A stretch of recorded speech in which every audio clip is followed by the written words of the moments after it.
Votre carte vitale est en danger. Voici le podcast La carte dévitalisée. Un mouvement citoyen et apolitique dont la devise est « Ensemble, rénovons notre système de santé ». Un rendez-vous de et avec Jean-François Damour. Un partenariat avec l'ANCMP, l'Association nationale des collaborateurs de ministres et de parlementaires et familles de France. Une production JSB Conseil.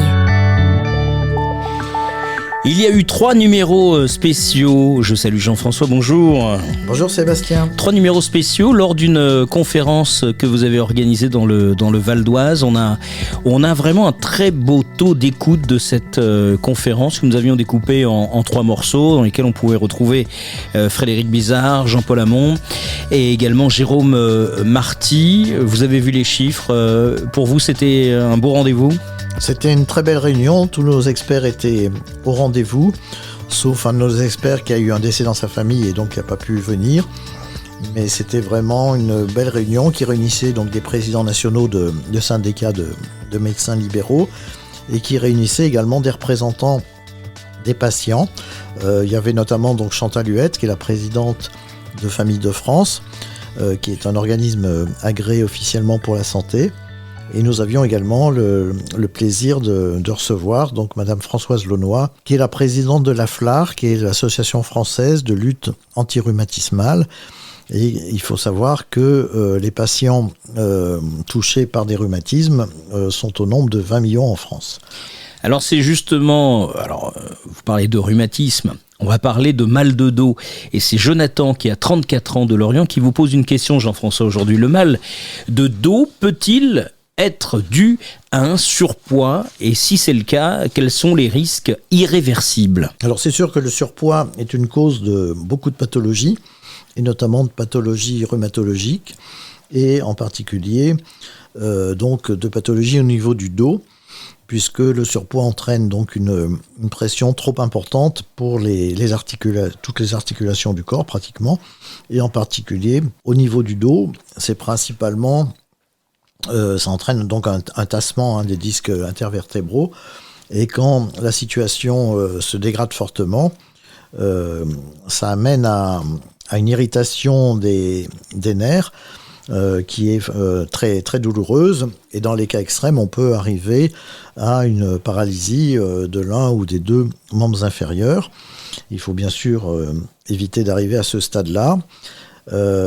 Donc pour le dos en particulier, quand il y a des crises douloureuses, il faut soulager la douleur par des anti-inflammatoires, par des antalgiques, par des décontracturants. Sur le long terme, c'est important également de faire des séances de kinésithérapie afin de muscler les muscles intervertébraux afin de bien maintenir la colonne vertébrale. Et il est indispensable, bien sûr, également de réduire le surpoids. On parle, il y a une campagne que l'on peut voir à la télévision sur le mal de dos. La conclusion, c'est bouger. On nous dit qu'il faut bouger.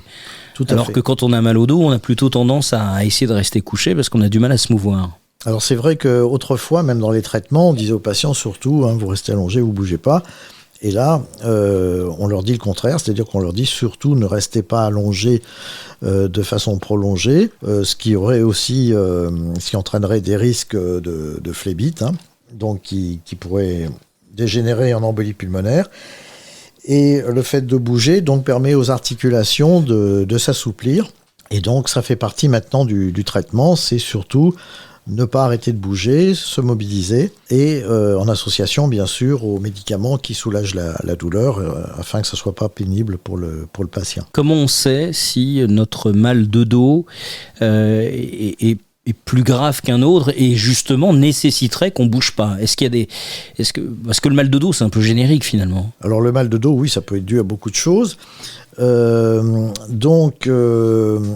Il y a des patients, comme on le disait tout à l'heure, ça peut arriver jusqu'à la paralysie. Donc là, le patient, il ne peut plus bouger, même avec la meilleure volonté du monde.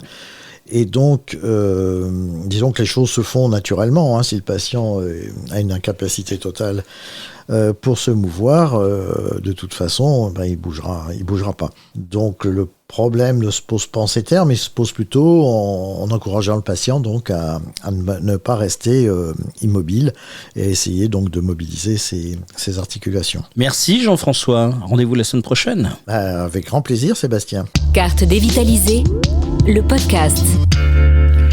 Réactions, remarques, commentaires, vous nous envoyez tout ça sur les réseaux sociaux.